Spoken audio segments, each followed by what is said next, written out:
بسم اللہ الرحمن الرحیم۔ السلام علیکم ورحمۃ اللہ وبرکاتہ۔ امید ہے کہ آپ خیریت سے ہوں گے۔ زندگی کی حقیقت کیا ہے؟ زندگی پھولوں کی سیج نہیں، کانٹوں سے بھری وہ رہ گزر ہے جہاں سے ہمیں دامن بچا بچا کے گزرنا ہوتا ہے، یا پھر یوں کہہ لیں کہ دنیا کی زندگی وہ خاردار راستہ ہے جہاں سے دامن بچا کر جو گزر گیا اس نے امن پائی۔ زندگی کی حقیقت ایک زرد پتے کے سوا کچھ بھی نہیں۔ خدائے بزرگ و برتر نے دنیا کی زندگی کو امتحان گاہ یا میدان عمل کے طور پر ہمیں نوازا ہے۔ اس دنیا میں پائی جانے والی ہر شے کا کوئی نہ کوئی مقصد ہے۔ اسی مقصد کے تحت نظام کائنات کا پہیہ چل رہا ہے۔ اللہ تعالیٰ تو ہماری عبادتوں اور ریاضتوں سے بے نیاز ہے، اسے نہ ہماری عبادت کی ضرورت ہے نہ ریاضت کی۔ پھر بھلا اس زندگی کی حقیقت کیا ہے؟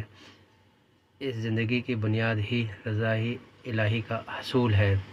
قوانین خداوندی پر عمل پیرا ہونا، پیکر اجر رضا دنیا کی زندگی تو آخرت کی تیاری کے لیے ہے۔ حدیث مبارکہ کا مفہوم ہے کہ اس دنیا میں ایسے رہو جیسے کہ کوئی سرائے ہے اور تم مسافر۔ سو دنیا ایک مسافر خانہ ہے اور ہم مسافر ہیں جو ایک متعین مدت کے لیے یہاں قیام پذیر ہے۔ اس دنیا میں زندگی بے بندگی شرمندگی کے سوا کچھ بھی نہیں۔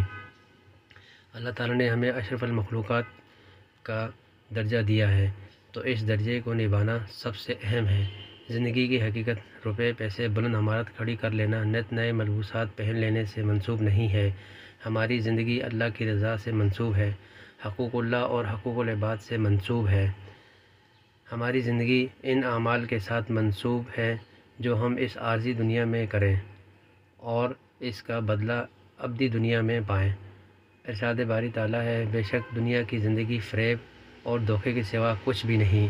سو دنیاوی زندگی کی حقیقت نظر کا دھوکہ ہے۔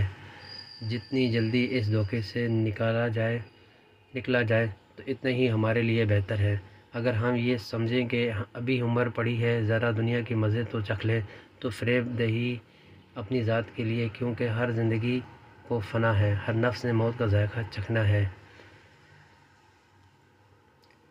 جل یا بدیر۔ پھر کیوں وقت ضائع کیا جائے، کیونکہ دنیاوی لذتوں میں کھو کر ابدی لذتوں سے محروم ہوا جائے۔ انسان کی بنیاد مٹی ہے اور آخر کار اس سے مٹی ہی ہو جانا ہے۔ چنانچہ ہماری زندگی کی حقیقت 2 گز قبر کی مٹی ہے اور ہمارے اعمال ہیں جن کی بدولت یا تو ہم اسے جہنم کے گھڑوں میں سے ایک گھڑا بنا سکتے ہیں یا پھر جنت کے باغوں میں سے ایک باغ۔